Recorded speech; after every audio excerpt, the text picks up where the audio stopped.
In the meantime, another thing that's causing great consternation is the EPA and whether it goes too far. And then we have this river sludge spill that now has just turned much of the area into just like toxic wasteland here. Dan Mitchell has been looking at this and said that the EPA then essentially blaming this on contractors loses sight of the fact that maybe it should have better oversight of those contractors.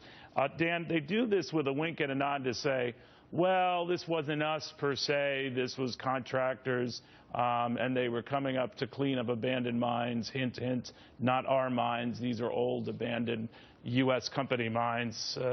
But you know what's going on here.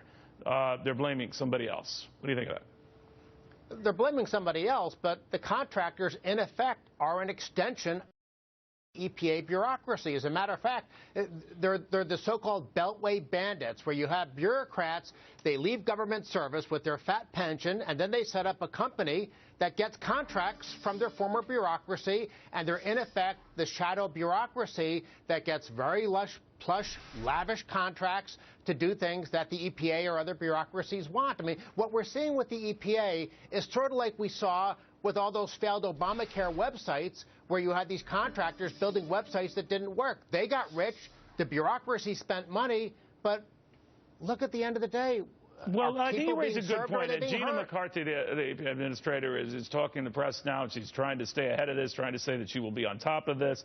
Now, to be fair, this is a lot of stuff she inherited. I take nothing away from that, but we don't give the same slack to companies and various bosses, whether they VP or Exxon Mobil, that made the same claim that a lot of contractors were behind some snafus that they had.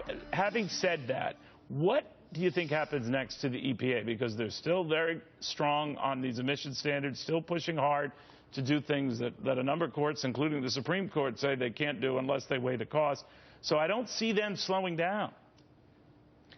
I would like to think, cross my finger, pray to the gods, whatever, I would like to think that the EPA would suffer in the same way that British Petroleum suffered for the oil spill in the Gulf.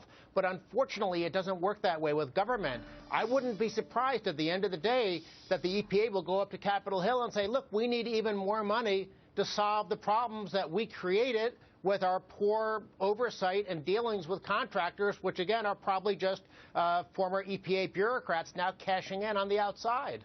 It is weird. It is so weird. Dan, thank you very much. Dan Mitchell from the Cato Institute, senior fellow there.